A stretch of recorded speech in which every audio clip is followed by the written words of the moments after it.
ఒడివెక్కించుకొని తీసుకొని వస్తూ గాంధీ హాస్పిటల్కి వచ్చింది. గాంధీ హాస్పిటల్ రాగానే అందరూ వచ్చేస్తున్నారు ప్రజలు. విమల పోయి అందరినీ కాలు మొక్కుతుంది. ఒక 100 రూపాయలు ఇవ్వండి, రక్తం కావాలట. ఎవరికో మహానుభావుడు 100 ఇచ్చాడు, ఎవడో బ్లడ్ కొనుకొచ్చాడు, ఆ బ్లడ్ ఎక్కింది, ఈ మనిషి బతికాడు. ఇది కదా స్టోరీ ఆఫ్ బ్లడ్. అందుకే రక్తానికి ఏదైతే ఇంతకుముందు చెప్పినట్టు మనమే ప్రొడ్యూస్ చేసి మన చేతి ఉన్నది, కానీ ప్రజలకు అవగాహన కలిగించాలి.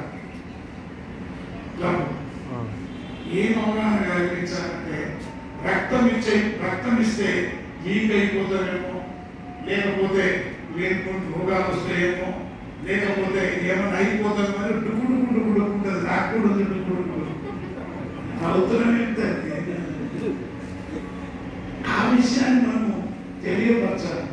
అయితే ఈ సందర్భంగా నేను కూడా మరి నా బ్యాంక్ వస్తుందా చేయొచ్చా 70 ఇంకేదా ఒక రోజు నాడు ఏదైనా డేట్ పెట్టుకోండి. ఆ రోజు నేను కూడా వచ్చి మరి కొత్త కలుసుకోకుండా కొంచెం తీసుకోవాలి. ముందే చెప్పడం మంచిది కదా. కాబట్టి ఏదో ఒక రోజు నాకు బ్రహ్మాండం ఉంటుంది. రోజు ఇంకొకటి గజలు కట్టుకొని 4-5 డబ్బులు తీసుకొని ఒక మంచి పాట రాసుకొని మేము క్లబ్కి వస్తాం. ఆ రోజు నాడు కొంచెం తీసుకోండి. అంటే have to pay back my society. ఎవరైతే నాకు రక్తం ఇచ్చి పునర్జన్మనిచ్చారో ఆ రోజు పుట్టాలని డాక్టర్లుగా వాళ్ళందరూ చరిత్రలు మన చాలా మంది గుర్తులేదు. అంటే 23 ఏళ్ళు బతికానంటే ఆ సమయంలో ఆ మొత్తం అదంతా రక్తంతో నిండిపోయిందట. నిండిపోతే ఒక డాక్టర్ ఏం తీసుకోవాలి అంటే రక్తం కొట్టేది గుంజి ఇంకో రక్తం ఎక్కించారు. అంటే ఈ దానికి మన ఇక్కడ ఉన్న సంఘం ఏంటంటే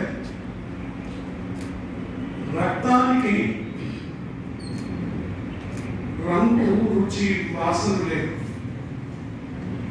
కులం, మతం, భాష, ప్రాంతం లేదు. రక్తానికి దేశం, ఈర్ష్య, ద్వేషం ఏమి లేదు.